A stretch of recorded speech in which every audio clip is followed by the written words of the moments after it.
con un nuevo invitado de lujo, Jaime Félix Gándara, desarrollador inmobiliario. ¿Nos puedes platicar un poquito de la trayectoria que tienes en el medio inmobiliario? Claro. Uno se cree joven todavía, pero cuando empieza a ver los años ya es cuando se da cuenta. Yo soy ingeniero civil, graduado del TEC de Monterrey, graduado en 1997. Los primeros 3 años de mi vida me dediqué a la construcción de naves industriales.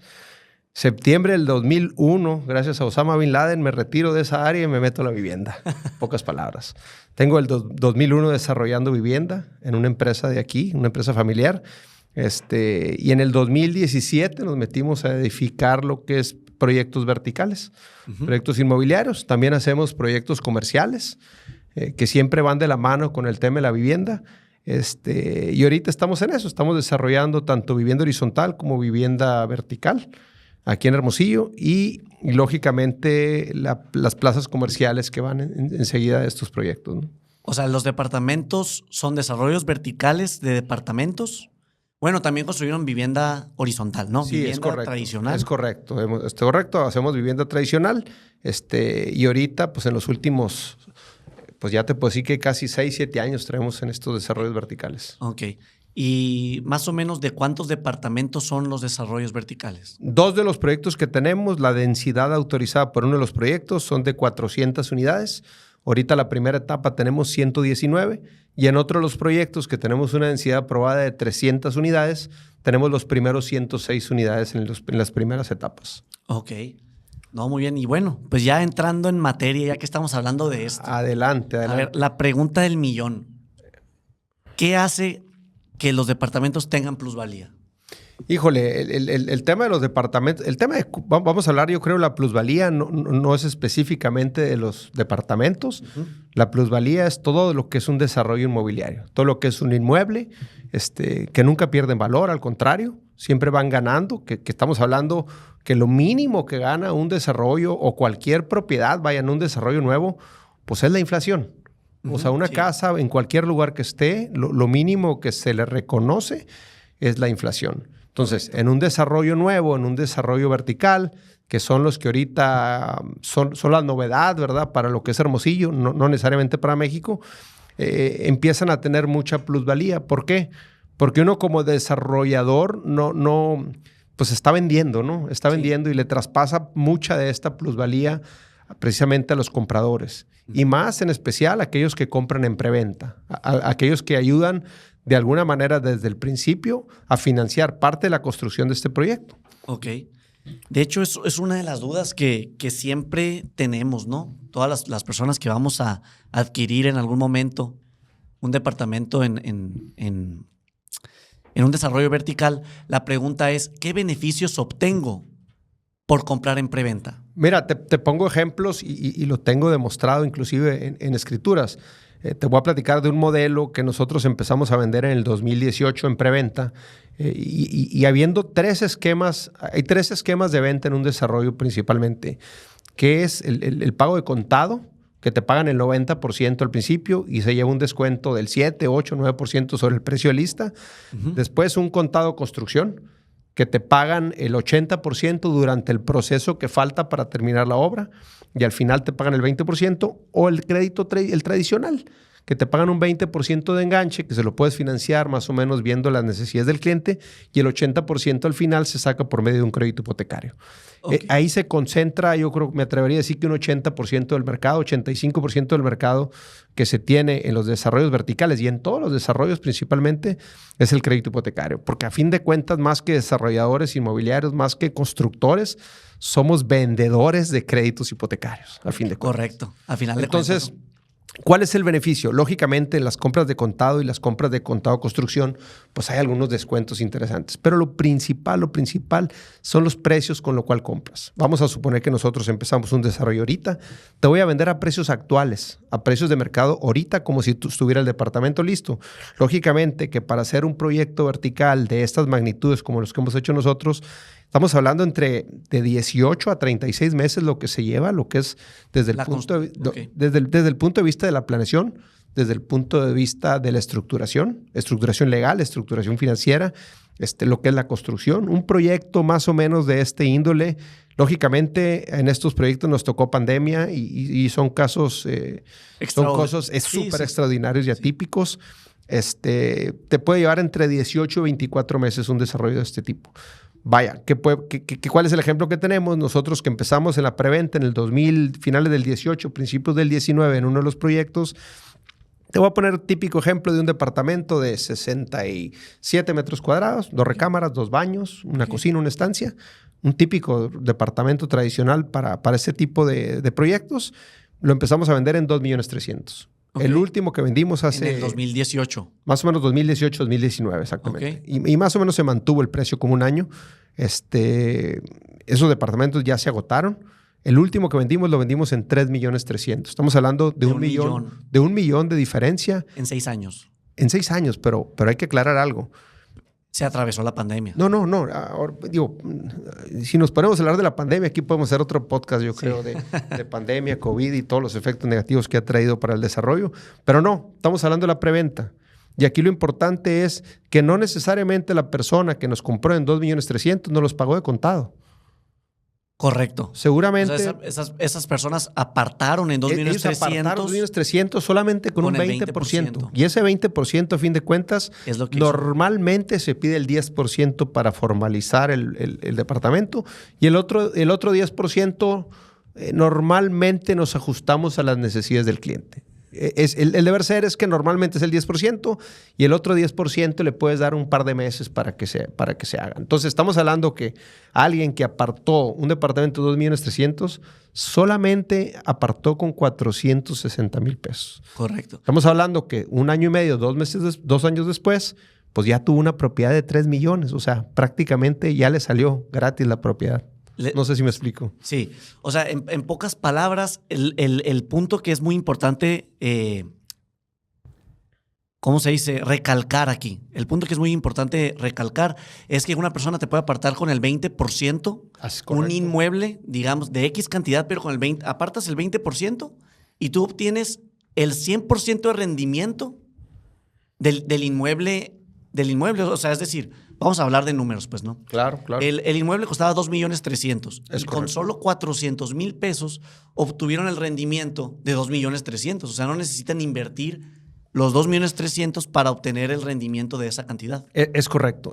Y como te digo, el tema de la preventa en un desarrollo, pudieras pensar y decir, oye, pero ¿por qué lo vendes en 2.300? Mejor espérate 2 años y lo vendes en 3.300. Bueno, ahí es donde entra la parte del financiamiento de una torre de este proyecto. Uh-huh. Una torre de esta índola, parte del financiamiento con el que se arranca la construcción es con la preventa. Correcto. Que andas entre un 10, un 15%, un 20% puede ser buen número, pero no lo es todo. Lógicamente no es suficiente con eso para construir. Se necesita tener un crédito puente, se tiene que tener inversión de capital de los inversionistas y se tiene que tener preventa. Y además la preventa, más que el descuento que puede dar uno el desarrollador al principio, lo necesita para demostrarle a los bancos que es un proyecto exitoso que se está vendiendo. De alguna manera los bancos te pueden pedir entre un 10 y un 15% de preventa antes de soltar lo que son las primeras amortizaciones del crédito. Órale, no, yo no estaba enterado de eso. Sí, eso digo, hay como que una cosa nos va ligando a la otra, ¿no? Sí. Pero son las tres a fuerzas. O sea, el capital del inversionista, el crédito puente y pues el financiamiento de las preventas. Es correcto. Pero para que te den el crédito puente el banco, tienes que demostrar que ya vendiste. O sea, que ya tienes cierta cantidad de departamentos vendidos. Es correcto. Hay muchas formas de probar un proyecto. Lógicamente, pues, lo primero pues, es hacer un estudio de mercado, que en base a eso vas a hacer tu proyección arquitectónica. Pero luego también hay un tema de una preventa simulada, donde antes de lanzar el proyecto haces una preventa simulada, te expones a los clientes meta de ese proyecto y de alguna manera tienes mucha retroalimentación de qué es lo que estás haciendo. Entonces, de alguna manera todo eso se documenta y son documentos que se le presentan al banco. Pero el banco, y más, cuando son proyectos nuevos, por ejemplo, aquí en Hermosillo cuando empezamos, pues de alguna manera el banco te pide, oye, pues asegúrame cierta preventa que ya tienes. Y de alguna manera es es con contratos de preventa, no necesariamente tiene que ser escrituración, porque pues, no se puede escriturar. No se puede escriturar No se puede escriturar. Inclusive las de contado no se pueden escriturar hasta que no se forme lo que es el condominio de la propiedad. Correcto. Y te piden entre el 15 y el 20% de preventa, más o menos. Es que es dependiendo. Por ejemplo, ahorita que estamos empezando por las segundas etapas, ya de alguna manera no tanto te piden lo que es la preventa, sino te piden, por ejemplo, ahorita que queremos empezar este año a estructurar las segundas etapas, normalmente te piden un porcentaje de venta de la primera etapa y un porcentaje de escrituración. ¿A qué me refiero con eso? Si en tu primera etapa ya traes un 50% de escrituración y una venta, porque ya no es preventa, una venta del 50, 60, 70%, ya te pueden empezar a administrar para la segunda etapa, porque es un producto ya probado donde el banco ya vieron las absorciones, ¿no? Las absorciones con las cuales se está moviendo esa propiedad. Sí. Ok, no, eso es muy interesante, pero bueno, para hablar del cliente final, del cliente final, recapitulando lo que estábamos diciendo ahorita, aquí lo importante es porque muchas personas me preguntan o muchas personas piensan, tengo 500 mil pesos, ¿lo meto a CETES o compro un inmueble? Y mucha gente se va con la finta de que no, los CETES te están pagando el 12%, 11%. Sí, pues, y el inmueble supongamos que sube 9% al año. Entonces piensan que a lo mejor es mejor invertir en CETES. Pero no están considerando que con 500 mil pesos pueden apartar la preventa de un inmueble que a lo mejor vale 3 millones y ellos obtienen el 9% de 3 millones. Es correcto. Entonces, con 500 mil pesos vas a obtener el 9% de 3 millones y no el 11% de 500. Es correcto. Que es mejor. Es correcto. Obviamente. No, definitivamente hay muchas maneras de ver esto. A mí a veces me preguntan, ¿cuál es el rendimiento que da un departamento? Y yo les digo, bueno, depende. Depende qué quieres saber, depende qué quieres que te digan, depende cómo puedes, y no necesariamente engañar a un cliente, sino simplemente le tienes que dar la verdad de lo que te pregunta, porque a veces pues te quieren comparar con otra cosa. Sí. Y hay que comparar peras con peras y manzanas con manzanas. Uh-huh. Si vas a invertir en CETES, por ejemplo, que te va a dar el 11%, pues te va a dar el 11% sobre lo que inviertes. Correcto. Y ese dinero no lo puedes tocar ni lo puedes mover en el plazo a la cual tú diste. Pero estamos hablando que hace 3 años tuvimos una inflación de 9%. Uh-huh. Entonces, ¿de qué sirve que te den el 11% si la inflación es 9%? Sí. En los mejores de los casos, en los últimos años hemos tenido inflación del 4,5%. Y CETES estaba dando 6% en aquellos años. Pero... Exactamente, pero hablando de 11% con una inflación del 4%, tu rendimiento neto estamos hablando del 7,5%. Sí. Entonces, una propiedad que tiene una plusvalía, como te mencioné anteriormente, mínima de inflación, mínima, estamos hablando de cualquier casa, en cualquier lugar, en cualquier propiedad, lógicamente que no esté en una situación de minusvalía, ¿no? Que hay lugares donde pudiera pasar. Ese 4,5% se lo sumas a una rentabilidad que te da la renta. Si no estamos hablando de los proyectos verticales, estamos hablando de las rentas tradicionales de cualquier vivienda, de cualquier lado, que se habla de 1%, es una muy buena renta. Entonces, estamos hablando, si quieres, ponle el 0.8%. Hablando 0.8% mensual. Mensual, claro. Sí. Estamos hablando del 10% anual, 8%, 9% anual. Entre el 8 y el 10% es lo que andan más o menos las rentas tradicionales. Es lo que anda, pero súmale lo que es el tema de la inflación. Pues estamos hablando que estás comparando un 14, 15% con un 11% de lo que es CETES. Y lo que es CETES ahorita, porque ahorita la tasa ya empezó a bajar. Sí. Ya lo que es la Fed, lo que es el Banco de México, ya están bajando precisamente porque están viendo un frenado en el tema de la economía. Entonces necesitan desatorar. ¿Por medio de qué? Por medio de incentivar a lo que es a la producción y a la derrama económica. Ok. Entonces, bajando las tasas de los CETES, están incentivando a que la gente saque el dinero y lo use. Claro, lo use. Se empiecen a generar proyectos nuevos de construcción, se empiecen a generar proyectos nuevos, pues venta de carros. Ahorita prácticamente, pues si no fuera por los créditos, Estados Unidos no existiera, ¿no? O sea, sí. hay economías como Estados Unidos que tienen en crédito el 200 o el 300% del PIB, cuando en México el país está endeudado solamente el 20, 30% del PIB. O sea, tenemos mucho trecho en el tema de créditos todavía. Uh-huh. Hay que aprender a usarlos, hay que aprender a vivir. Yo creo que la gente últimamente hemos estado a aprender a vivir con esos créditos y ser responsables. Sí. No, y cuando hablamos de crédito, la gente piensa como si fuera una palabra, algo negativo, ¿no? A la gente le da pavor la deuda. La palabra deuda es la que le da pavor a la gente. Sí, claro, definitivamente. Entonces, pero bueno, ningún inversionista o empresa llega a ser grande sin deuda. Es prácticamente es casi imposible. Yo creo que es parte, es parte de todo. Es parte del crecimiento de una empresa. Es parte del crecimiento, es parte de los miedos que a veces se tiene que tener. Pues lógicamente tiene sus riesgos y tiene sus implicaciones. Claro. ¿Cuándo es el momento de vender? O sea, un inmueble te da cierta cantidad de plusvalía, pero no te la da para siempre porque el inmueble tiene cierta vida útil, ¿no? Claro. Entonces, podríamos estar diciendo de que ¿por cuánto tiempo se va a mantener el inmueble subiendo de valor? 7 años, 10 años, 15, 20 años. ¿Cuándo es el momento de vender el inmueble? Yo creo que, como te mencioné anteriormente, hay dos tipos de plusvalía. Uno, la plusvalía que va aunada a un tema inflacionario, porque eso te lo reconoce el evaluador, te lo reconoce lo que son los bancos, te lo reconoce todo mundo de cualquier propiedad. Y vamos a encapsularla como la plusvalía 1. Y la segunda, yo creo que debe ser en proyectos nuevos, en proyectos que se están detonando, pues ahí puedes tener una plusvalía. Ahorita con el ejemplo hablábamos de 20% más o menos, 25% en 3, 4 años. Estamos hablando de una inflación, una plusvalía de casi el 8%, 9% anual. ¿Sí? Dependiendo cómo lo compraste. O sea, depende si lo compraste en la lista cero o al final, ¿no? Sí.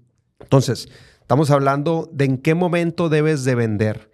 Híjole, es una pregunta un poco difícil, mas sin embargo, como dice el dicho, compra cuando te venden y vende cuando te compran, ¿no? O sea, entonces, a fin de cuentas, yo creo que yo siempre digo que, y siempre me lo enseñaron, que los bienes son para remediar los males. Entonces, si tú vendes una propiedad bajo un estrés de una necesidad económica, pues lógicamente vas a acceder más rápido al mercado y lo vas a vender más rápido. Entonces, yo creo que definitivamente, ¿cuándo debes de vender? Pues cuando el mercado está comprando. Okay. Exactamente. Cuando el mercado está comprando, cuando tú ves que ya sacaste parte de tu inversión y puedes recuperar algo más y te puedes cambiar a la siguiente. Todo depende de tu perfil y depende de lo que necesites y lo que quieras, ¿no? Ok, no, sí está muy buena respuesta. Sí, la verdad es que no hay exactamente un número. Lógicamente que tienes que ver qué está pasando a los lados, qué está pasando alrededor, qué crecimiento ha tenido la zona, cuántos terrenos tienes disponibles alrededor. Hay muchas ciudades que de repente hay zonas que no han tenido no nomás plusvalía, han tenido han tenido minusvalía precisamente por el crimen o por algunas cosas que están pasando. Sí. Entonces, o desastres naturales. Exactamente. Entonces, llegan a pasar cosas donde empiezas a tener esa pérdida de valor. Pero por eso hay que estar atentos a lo que está pasando. Si de repente hay alguna inversión fuerte en la zona, hay una inversión de un hotel o de una plaza o de algo que está pasando, que el mercado entonces va a empezar a tener una plusvalía, ¿no? Entonces, yo creo que es estar atento a lo que está pasando en alrededor, lo que está pasando. Por ejemplo, en uno de los proyectos que tenemos nosotros, a menos de 1 kilómetro, acaban de abrir el consulado. Sí. Entonces, pues es un momento de plusvalía. Correcto. Es un momento de que los precios empiezan a subir porque va a empezar a haber una demanda natural precisamente por la zona. Empieza a generar tráfico, empieza a generar demanda de servicios, empiezas a generar comercio, sí. Empiezas a necesitar pues habitaciones en donde cual va a llegar la gente. Entonces, pues esos son lugares de plusvalía donde necesitas estar observando qué está pasando en alrededor de tu proyecto. Sí. Y no nomás como desarrollador, simplemente como dueño de propiedad tienes que estar viendo eso. Correcto. De hecho, eso es prácticamente la definición de plusvalía, ¿no?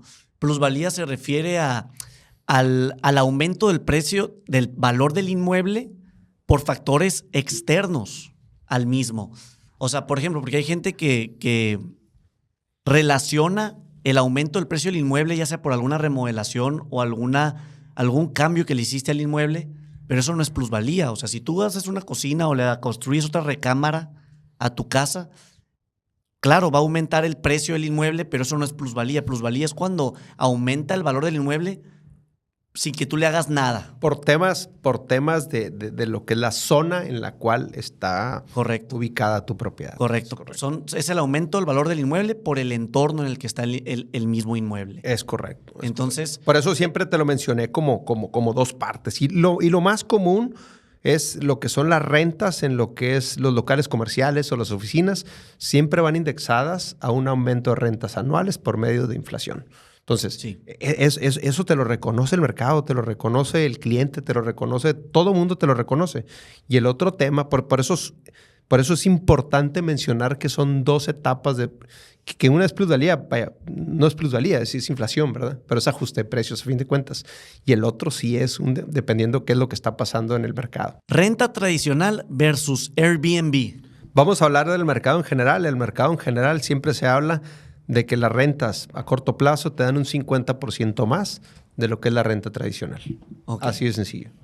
Entonces, Airbnb o cualquier plataforma. Airbnb es una plataforma entre otras plataformas. Lógicamente, Airbnb es la plataforma más popular que más ha tenido crecimiento, no nomás en México, sino en todo el mundo. Sí. Pero sí, hay algunas otras plataformas como Booking, que es la segunda, como VRBO, que es las rentas vacacionales, que también funcionan de alguna manera similar. Y hay algunas otras plataformas que han nacido precisamente a raíz de esta gran popularidad y gran exitosísima. Es una plataforma que desde el punto de vista de tecnología, no hablemos de lo que logra con el mercado, pero la tecnología que tiene la aplicación y lo amigable que es tanto para el usuario como al arrendador, es una plataforma muy padre. Ok, y entonces, a grandes rasgos, Airbnb te puede pagar más o menos el 50% adicional de lo que te paga una renta tradicional. No es Airbnb, estamos hablando del mercado. Rentas a corto plazo. Rentas a corto plazo, exactamente. Okay, una renta a corto plazo te paga en promedio el 50%. Comparando peras con peras, ¿no? Comparando peras con peras, comparando de los mismos proyectos, de las mismas zonas, de las mismas características. Es bien difícil, bien difícil comparar una propiedad con otra, porque pues yo creo que pues los carros, a lo mejor es más fácil comparar un carro con otro carro, pero una propiedad con diferentes características, con diferentes tamaños, con diferentes tipos pues, de recámaras, de baños, de cocina, los tamaños, los pisos, las alturas, las ubicaciones, vista sur, vista norte, poniente, te pega el sol, no te pega el sol. O sea, hay infinidad de cosas en la cual puedes definir una propiedad, donde el mercado solo te va diciendo cuál es mejor. Por más de que tú pienses que existe una propiedad, algo que te gusta más o algo que diseñaste mejor, el mercado se termina poniendo en tu lugar y termina escogiendo ciertas propiedades que a veces te sorprenden, las decisiones. Entonces, pero sí, por eso digo, en términos generales, la estadística que mencionan todos los expertos en esto es de que un 50% te paga más el mercado a corto plazo que lo que es el mercado tradicional de rentas a largo plazo. Oye, ¿y qué crees que está ocasionando las rentas a corto plazo? ¿Tú crees que sea por esto que los inmuebles están teniendo tanta plusvalía? Yo estoy impresionado verdaderamente. En este año me he dedicado mucho a investigar lo que ha estado pasando desde el punto de vista de rentas a corto plazo. Hay una infinidad de rentas aquí en diferentes partes, en diferentes ciudades. Yo creo que hablando localmente, yo creo que la última vez que revisé había más de 1,000 propiedades. Más de 1,000 propiedades. Entonces, ¿qué es lo que está pasando? El mercado está demandando ciertas características que no tienen a lo mejor los hoteles. Sí. Y aparte, hay ciudades donde les faltan llaves. O sea, hay ciudades, llaves se le llama la cantidad de hoteles, a la cantidad de cuartos que se tienen por ciudad. Entonces, hay ciudades que no tienen las suficientes llaves para ofertar a los clientes que están necesitados por una renta a corto plazo. Por una renta a corto plazo. ¿Y qué busca la persona que busca una renta a corto plazo comparado con un hotel? Simplemente, pues un hotel es un cuarto, en la cual tienes una cama, un sillón, tienes servicios de hotel, tienes servicios de hospedaje, pero muchas gentes vienen a trabajar 3, 4, 5 días que prefieren tener el tema completo, tener una cocina, tener un baño, tener una estancia, poder llegar con tu familia.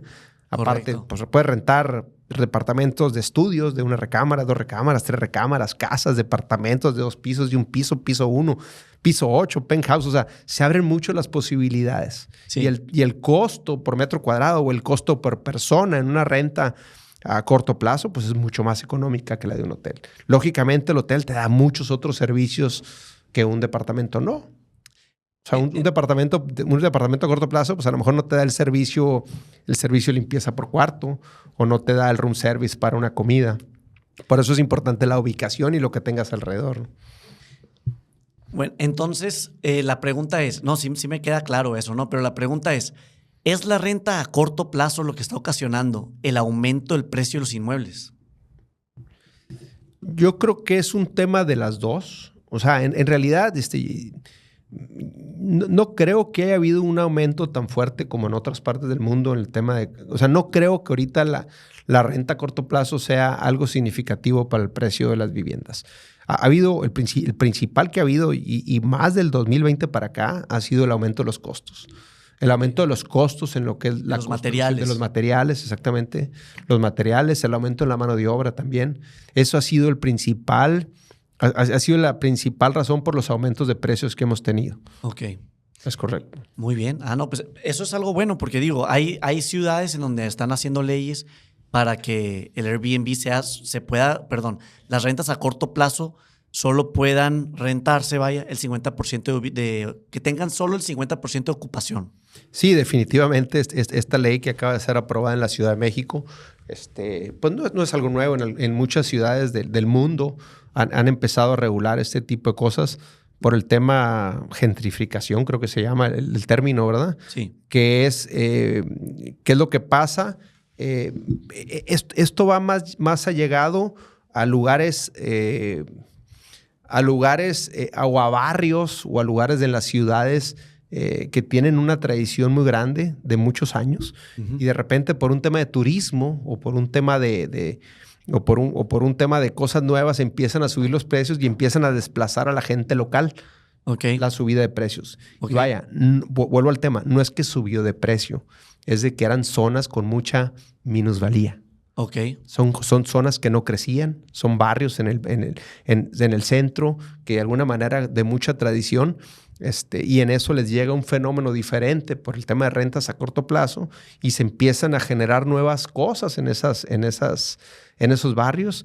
Y no es que no es que suban los precios, sino simplemente era un lugar donde no subían los precios. Uh-huh. Entonces tienes gente que a lo mejor tiene 20 años rentando una casa.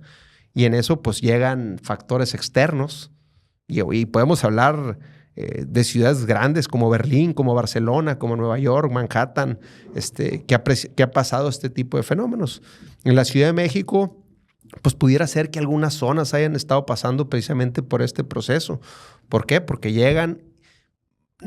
¿Qué es lo que pasa? Se empiezan a ofertar nuevas propiedades en diferentes lugares. Correcto. Entonces la gente empieza a descubrir cosas que el mismo país no tenía o que la ciudad no tenían. Entonces empiezan a gustar, se empieza a abrir un restaurantito, se empieza a abrir un bar, se empieza a lograr un lugar popular. Entonces eso es lo que está ocasionando que suban los precios. No es la renta de Airbnb. Sí. Sino que la renta de Airbnb o la renta a corto plazo empieza a generar una dinámica diferente a la zona que empieza a generar esa plusvalía. Y empieza a generar el movimiento, empieza a generar derrama económica, empieza a generar economía en los lugares donde no había economía. Correcto. Entonces yo creo que esas son las cosas que debe tener bien clara la autoridad y tener mucho cuidado. Sí, porque a fin de cuentas, alguien que te rente en una plataforma digital que está súper regulada desde el punto de vista fiscal. Sí. No me quiero cambiar de tema, pero sí te quiero mencionar. El que renta por Airbnb paga el 16% de IVA y lo que es aquí localmente en el estado es el 3% del impuesto hotelero. Que lo pagan los mismos que si llegaras a un hotel, Airbnb te la retiene y ellos se la reportan directamente al fisco. O sea, ni siquiera le trasladan el riesgo a la persona que si lo paga o si no lo paga. Eso Airbnb lo retiene y se lo paga directamente a Hacienda. Entonces a lo que, bueno, después de platicar todos estos temas, yo creo que sería más por un tema cultural, que a lo mejor les da miedo perder la cultura en ciertas zonas. Claro, y eso es. Y empieza a ser una zona, vamos a ponernos en un centro de una ciudad, para no hablar de una ciudad en particular, muy tradicional, que tiene sus culturas culinarias, que tiene sus culturas bien arraigadas. Entonces empieza a llegar gente de fuera. ¿Cómo llegaron? Pues por medio de las rentas. Sí. Esa es la verdad. Sí. Si no hay un hotel, si no hay una oferta, si el gobierno no está promoviendo esos lugares como lo debería de hacer, empiezan a llegar natural, la gente empieza a descubrir ciertas cosas, la gente local cambia de una casa, la convierte en un restaurante, un restaurante lo convierten en un barecito, una casa vieja la convierten en un hotel boutique. Entonces empiezan a generar un desarrollo económico en la zona. Y ese desarrollo económico es el que llega a la plusvalía. Simplemente, ¿qué es lo que hizo Airbnb? ¿Qué es lo que hizo Booking? ¿Qué es lo que hizo esa renta de corta estancia? Trajo el mercado a un lugar donde no existía mercado. Correcto, o sea, eso es algo... Es algo bueno, es algo bueno. Porque totalmente, de eso se trata, yo creo, de eso se trata. No se puede generar dinero en una economía local con el mismo dinero. Necesitas traer inversiones, necesitas traer turismo, necesitas traer inversiones, y la inversión me refiero no a los grandes proyectos, me refiero a la inversión desde una fonda, desde un lugar, un restaurante, desde un barecito, desde un lugar donde se puede generar economía. Correcto. Entonces, volviendo al tema, bueno, están regulando, se podría decir, con esta nueva ley que aprobaron del 50% de ocupación en las rentas a corto plazo, están regulando en ciertas ciudades, pero la teoría podría ser, están regulando en donde hay una, se podría decir, una demanda excesiva. No me queda claro exactamente, es una ley que la acaban de aprobar ahorita. No me queda claro cuáles son las letras chiquitas. Habría que estudiarla para... Sí, la aprobaron ayer, ¿no? Para comentar más al respecto. Pero a mí, la verdad, no es la manera de controlar. Y hay muchos ejemplos en ciudades que han aplicado esto. ¿Qué es lo que pasa? Se va a brincar... El tema de la renta a corto plazo no es algo que inventó Airbnb. Es algo que ya existía. Es algo que ya existía. Es algo que lo empezó a regular y le empezó a poner orden. Correcto. Empezó a poner orden y empezó a generar más oferta precisamente porque empezaron a detectar esa demanda. Entonces, ¿qué es lo que va a pasar? Qué buen punto ¿Qué es lo que va a pasar? El gobierno va a empezar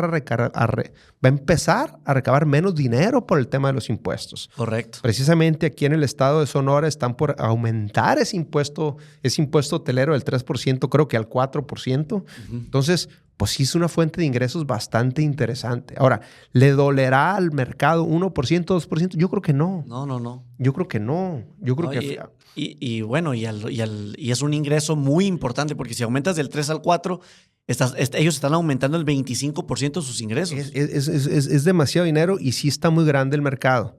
Sí está muy grande el mercado. Ahora, hay ciudades a lo mejor donde los hoteleros pues tienen mucha inversión en llaves. Entonces, yo creo que es un tema que se tiene que equilibrar solo. O sea, lo que es los legisladores, lo que es los empresarios, no tenemos la formulita mágica para decir hasta dónde se permite o hasta dónde no se permite. Hay propiedades en Airbnb que no llegan ni al 20% de renta al mes. Y hay propiedades que tienen el 80-85% de ocupación. Uh-huh. ¿Pero por qué es? Porque el mercado lo demanda. Sí, el mercado se regula solo. Entonces, ¿qué es lo que va a pasar? Si el mercado lo sigue regulando, lo que va a pasar es que los dueños de propiedades lo van a empezar a rentar por fuera. Entonces van a dejar de pagar esos impuestos muy buenos para el Estado y que tanto necesita ahorita. Uh-huh. Y son impuestos al consumo. Esos impuestos son muy buenos porque son al consumo. Es como el IVA, lo paga el que lo consume. Correcto. El IEPS de la gasolina lo paga el que consume gasolina. Sí. Entonces, en vez de meter más impuestos a los que ya pagamos impuestos por nuestros sueldos o por nuestras empresas, pues se está regulando el consumo y están generando más. Entonces, yo creo que no es lo correcto. Yo creo que no es la manera de hacerlo. Pero bueno, yo creo que los gobiernos, pues de alguna manera, como dicen por ahí, son impuestos, ¿no? Sí. Y cuando son impuestos, pues no los imponen, ¿no? Pero yo creo que hay que ayudarle a esos gobiernos a tomar las mejores decisiones y medir muy bien lo que están haciendo. Porque yo creo que más que beneficiar a una sociedad, yo creo que le están afectando más a los ingresos. Yo creo que con esos ingresos debemos de buscar mejor cómo el gobierno los invierta en lograr mejores lugares, ¿no? Y precisamente en esas zonas o en esos lugares donde puede haber que haya un aumento de precio y que la gente local se sienta... sí, como que las están removiendo, como que están haciendo un lado, ¿no? Es correcto, así es. Sí, pues el gobierno tendrá que encontrar la manera de que esas personas que se sienten pues trasladadas de su propio hogar, pues habrá encontrar la manera de dónde reubicarlos, porque... Exactamente. Se escucha mal, pues, pero si la oferta y la demanda, bueno, más bien dicho, la demanda te está pidiendo esas zonas turísticas a lo mejor y están subiendo de precio porque hay mucha demanda, mucho turismo, pues Lo que pasa es que a fin de cuentas, pues, cada propiedad de esa que estamos mencionando tiene su dueño. Sí. Y si tiene una plusvalía, pues la gente va a tener más. Entonces, teniendo más, pues se puede cambiar a otra zona. Y yo creo que hay que hablar algo muy importante. El gobierno se debe preocupar de encontrar los esquemas económicos para poder financiar vivienda para las personas que no pueden comprar. Así es. Y a fin de cuentas, la vivienda es un derecho constitucional. Sin embargo, en los últimos 6 años no hubo ni un solo apoyo para compra de vivienda de las personas. Ya no existe. El subsidio ya no existe hace rato. El subsidio tiene 6 años que se quitó. Y requiere mucho análisis. Ha sido un tema muy fuerte el tema del retiro de los subsidios. Sin embargo, hay un mercado que se está demandando vivienda, pero no encuentran el mecanismo entre lograr esa compra y el financiamiento. O sea, ahí es donde está el tema, ¿no? De encontrar, y a lo mejor no por el tema de subsidio como era antes, pero yo creo que sí se debe buscar temas de financiamiento tanto para la economía formal como para la informal. Porque la informal en Sonora estamos hablando que es arriba del 40%. No, en todo México yo creo que más. Yo creo que en todo México sí. El porcentaje incrementa. Hablamos en estados como el sur de México, que yo creo que la informalidad anda en un 80%. Y habíamos estados del norte que andamos, yo creo que en un 51% hablamos de la formalidad. Pues estamos hablando que tenemos un 50% que se mueve en la informalidad. Sí. ¿Qué quiere decir eso? Que ellos no pagan impuestos. Así es. Entonces, de alguna manera, si no pagan impuestos, si no están regulados, y los bancos no le van a prestar tan fácil. Necesitas una garantía alterna de un gobierno o de alguien que ayude a llegar a estos esquemas de financiamiento. Ahí es donde se debería de apuntar el gobierno. Es correcto. A la informalidad de la economía. Es correcto, la informalidad. Informal, ahí es donde se está yendo el dinero. Porque aquí siquiera, no estamos, como te mencioné, no estamos hablando de regular o de aplicarle un impuesto adicional. Estamos hablando de que están cortando la formalidad del 50%. Es como dijeran, de aquí en adelante, todos los que pagan el seguro social, hasta ahí vamos a llegar, vamos a pagar nomás el 50%. Los demás no pueden estar en la formalidad. Váyanse a la informalidad. Sí, está como raro. Que pues, está muy raro, ¿verdad? Sí, correctamente. Eso es lo que están haciendo con la ley. De hecho, es el tema que quería tocar, ¿no? Si vinieron estas, como mencionabas, la renta a corto plazo siempre ha existido. Y vinieron estas plataformas de cierta manera, a regular las rentas a corto plazo. Totalmente. Entonces, con estas plataformas lograron que el gobierno pueda cobrar el IVA y pueda cobrar impuestos por las rentas a corto plazo. Entonces, hacer que ahora puedas rentar por estas plataformas solo el 50% de ocupación, lo único que van a provocar es que que los inmuebles se van a seguir rentando. Pero lo que van a hacer es que 50% por medio de las plataformas y 50% por la economía informal. Hay artículos, ¿verdad? Y hay publicaciones que, por ejemplo, en Nueva York, que de alguna manera están regulando también cierto tipo de rentas, siguen existiendo, pero a través de plataformas no reguladas. Por ejemplo, por Facebook. Por Facebook empiezan a rentar propiedades, nomás que pues casi van y lo pagan con efectivo o de alguna manera no cobran esos impuestos. Y empieza a haber un sinfín de plataformas ya existentes como Facebook, Craigslist. Yo creo que hasta por TikTok se pueden promover lo que es el tema de rentas, ¿no?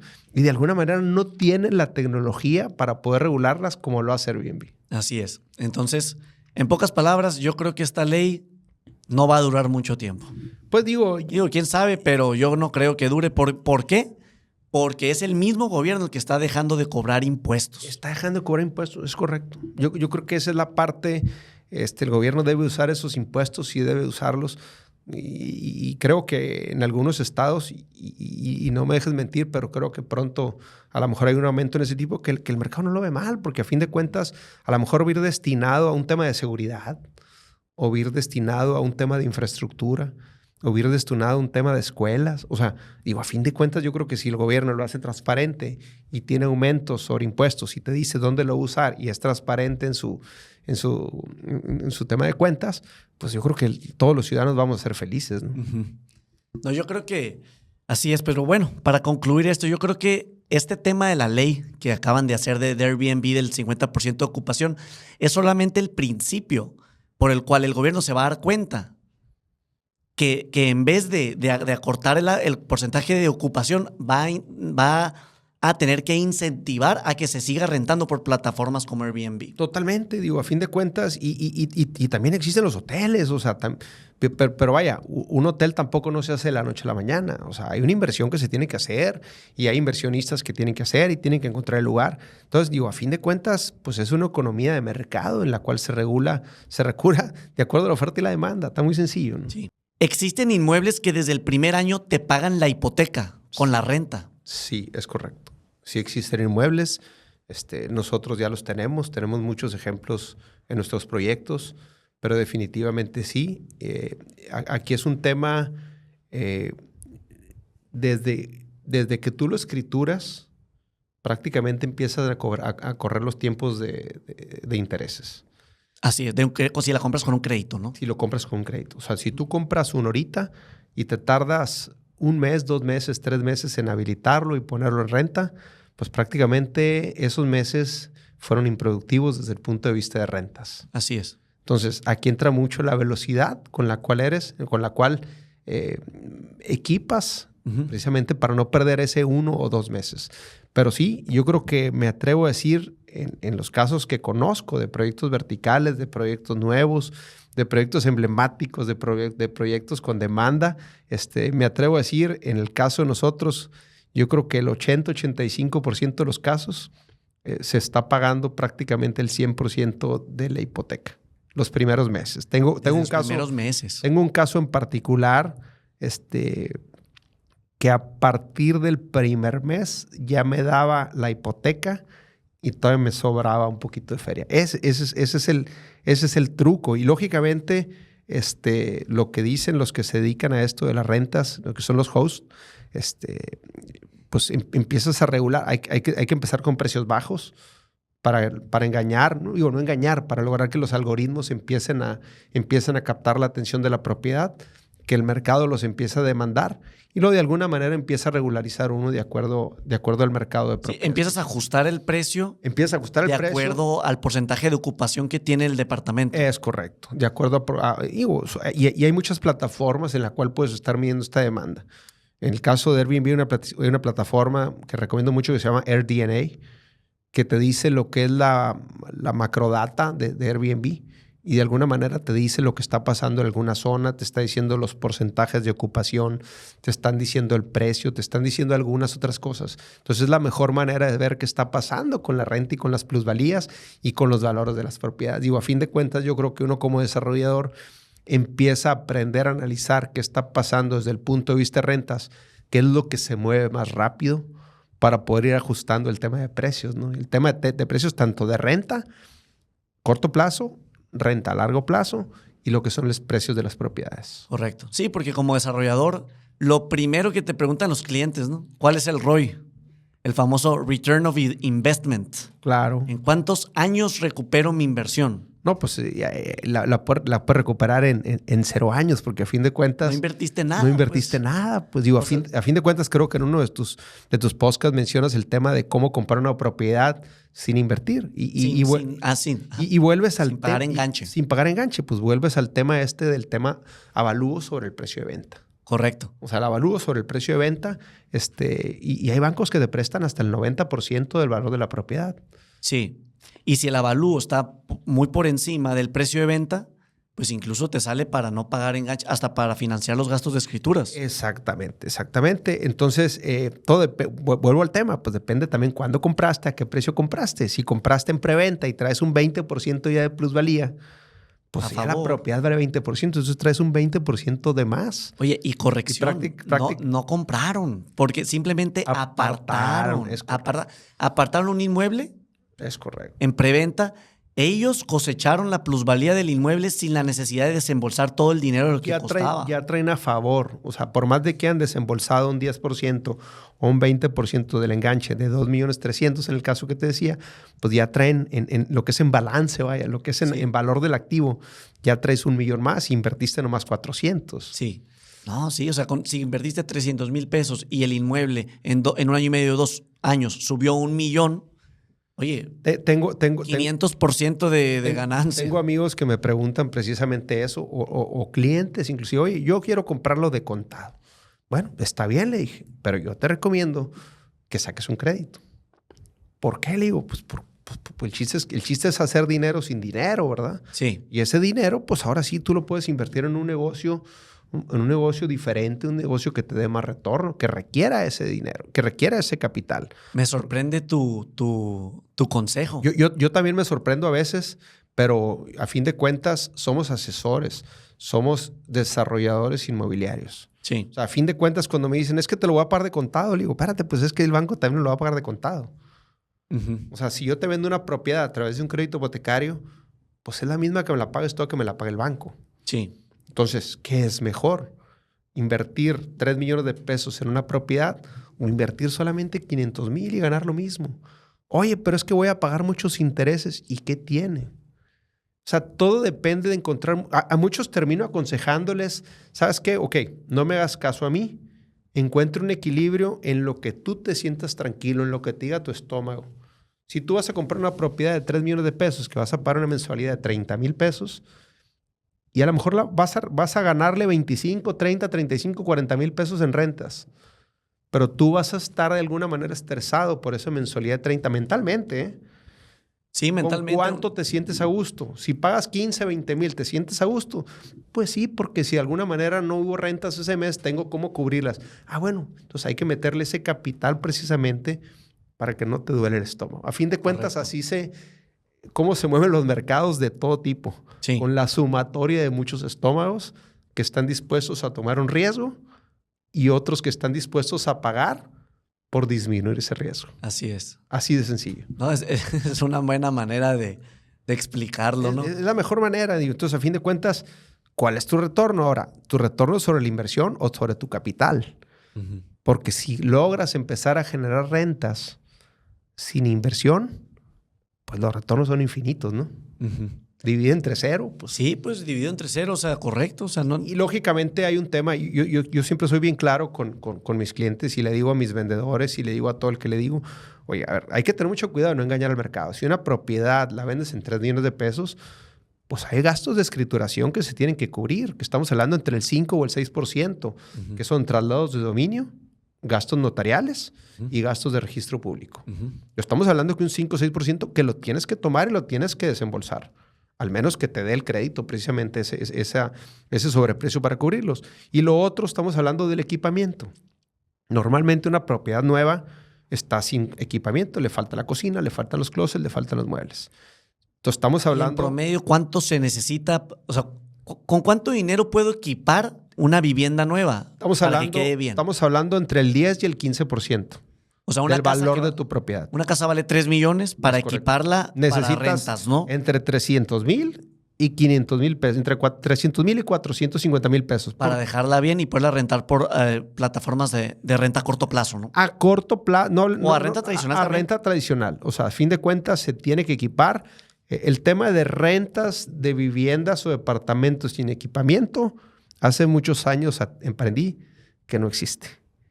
Y si existe, yo creo que no es el mejor mecanismo para hacerlo. Yo creo que lo mejor, siempre el que está buscando una renta, tanto a largo plazo como a corto plazo, no es algo que lo prepara con mucho tiempo. Te cambian de trabajo de un día para otro y tú vas a alguna ciudad nueva y buscas una vivienda para allá. Sí. Entonces, si llegas a una propiedad que no está amueblada y le dices, y no te sirve nada, porque a fin de cuentas, el equipar una propiedad te puede llevar entre 1 y 2 meses. ¿Por qué? Porque el tema de equipamiento, el tema de electrodomésticos, el tema de muebles, ahorita prácticamente... Aparte el dinero, por lo que cuesta equiparla, ¿no? Vamos a pensar que el dinero no es problema. Simplemente el tema de los tiempos de que un carpintero te fabrica, porque todos son muebles a la medida. Sí. Entonces, simplemente la fabricación de una cocina te lleva 2, 3 meses. 3 o 4 semanas o 5 o 6 semanas. Sí, simplemente el ir a comprar electrodomésticos, simplemente teniéndolos en inventario, se tardan 15 a 20 días en llegarte. Uh-huh. Y a veces se tardan hasta 2 o 3 meses. Es impresionante cómo está globalizado hoy el tema que las mueblerías ya no tienen inventario. Tú no puedes llegar y comprar. Hay ciertas tiendas, muy pocas, que tienen inventario que lo puedes subir al carrito y llevártelos. Uh-huh. Y no voy a decir quién para no meter gol, ¿verdad? Uh-huh. Pero sí te puede llevar de 1 a 2 meses equiparlo. Y en ese 1 o 2 meses el mercado de corto plazo o de mediano plazo o largo plazo se te va. se te va a una propiedad que sí tiene esas características. Entonces, ese tiempo es el que no te da precisamente para reaccionar rápido al demás. Las rentas deben de estar, normalmente las propiedades deben de estar equipadas. Así es. Entonces, vamos a recapitular, resumiendo los puntos más importantes de la entrevista. Claro. Número 1, pues podríamos decir que los inmuebles son una gran inversión. Vemos con los ejemplos que nos has platicado que tú puedes obtener la plusvalía de un inmueble con una pequeña inversión. Es decir, correcto, tú puedes apartar un inmueble con el 10, 15, 20% del valor del inmueble y obtener... Del valor de la venta en el momento que lo compraste. Sí, correcto. O sea, tú inviertes del 10 al 20%. Sí, es correcto. Del precio del inmueble en ese momento. Es correcto. Pero para cuando tú formalices el crédito o formalices la compra-venta 1 o 2 años después, el inmueble ya cuesta más. Es correcto. Entonces, si tú apartaste con 300, 400 mil pesos y estás, o sea, y le ganaste 1 millón, 1.200.000 en 2 años, pues ¿cuál es el ROI de esa inversión? No, pues vuelves al tema. Si tomas en cuenta, invertiste 400. Y obtienes 1.200.000 de... Pero ya traes una ganancia. O sea, ahí estás hablando de ROIs de más del 100%. Por eso son 200 a 300%. Es correcto. Entonces, yo creo que, recapitulando o resumiendo, hay 2 formas de verlo. Desde el punto de vista de flujo o desde el punto de vista de balance. ¿Qué es el balance? Es el valor de tu activo. Sí. Entonces, yo siempre les digo, a ver, esta propiedad, invirtiéndole el 10% al 20% o al 0% de enganche, invirtiéndole el 5 o el 6% de gastos de escrituración, que ese sí o sí se tiene que pagar. El gasto de equipamiento, que muchas veces el equipamiento también, pues te armas de muebles de tu casa o cambias los muebles de tu casa y los pasas para acá, haces una combinación de cosas. Todo también depende de lo que quieras para esa propiedad. Entonces puedes tener retornos del 100% en el tema del valor del activo. Uh-huh. Pero hay que ser muy claros. Si lo ves desde el punto de vista de caja nomás, de flujo de caja. Sí, flujo de caja. Sí, entonces empiezas a tener ciertos rendimientos, pues estamos hablando del 8 o 9%, a lo mejor creo yo, desde el punto de vista de caja nomás. Sin tomar en cuenta, vuelvo al tema de la inflación y el tema de la plusvalía. Uh-huh. O sea que es más complejo que un número, pero definitivamente está mucho más por arriba que cualquier inversión sin riesgo como es CETES o cualquier rendimiento que te pueda dar un banco. Lógicamente, pues si te vas al mercado de valores, si te vas al mercado donde hay riesgos mayores, sí puedes ganar más, pero también puedes perderlo. Claro. Entonces, aquí en una propiedad inmobiliaria difícilmente pierdes el valor originalmente de compra. Sí, una inversión inmobiliaria por lo general es una inversión muy segura. O sea, por lo menos estás garantizado de que al momento de vender obtienes lo que a ti te costó la propiedad. Totalmente. Yo siempre pongo el ejemplo. Si compras una propiedad y no la pones en renta, simplemente la pones a solearse, como dicen, o como cualquier cosa, pues ya le ganaste, le vas a ganar. Lógicamente, si le empiezas a meter los gastos, pues hay gastos, por eso existen los gastos de predial, los gastos de servicios, empiezas a pagar. Entonces, pero si la pones en renta, si la pones a trabajar, pues ahí vas a tener el flujo de caja precisamente para cubrir esos. Y volviendo al tema de por qué recomiendo un crédito hipotecario. Porque el crédito hipotecario no nomás pagas intereses, también pagas un seguro de vida y pagas un seguro de la propiedad. Entonces, si te llega a pasar algo en ese transcurso del crédito, la propiedad pasa libre a la persona que tú designes, pasa a tu familia. Así Entonces, es. eso también funciona también como un doble seguro. Tienes la plusvalía, tienes la inflación, tienes el flujo por rentas y estás asegurado de que esa propiedad, si llegas a fallar y llegas a faltar, le pasa a tu familia libre de deuda. Así es. ¿No? La compraste sin tu dinero. Sí, y si te pasa algo a ti, estás protegido. ¿Sí? O sea, en pocas palabras, mira los beneficios. La compras sin tu dinero. La compras con el dinero del banco. Es correcto. Tú eres el que se cosecha la plusvalía. Correcto. Tú cosechas el dinero de las rentas con las que se van a pagar prácticamente la hipoteca. Correcto. Y si te llega a pasar algo...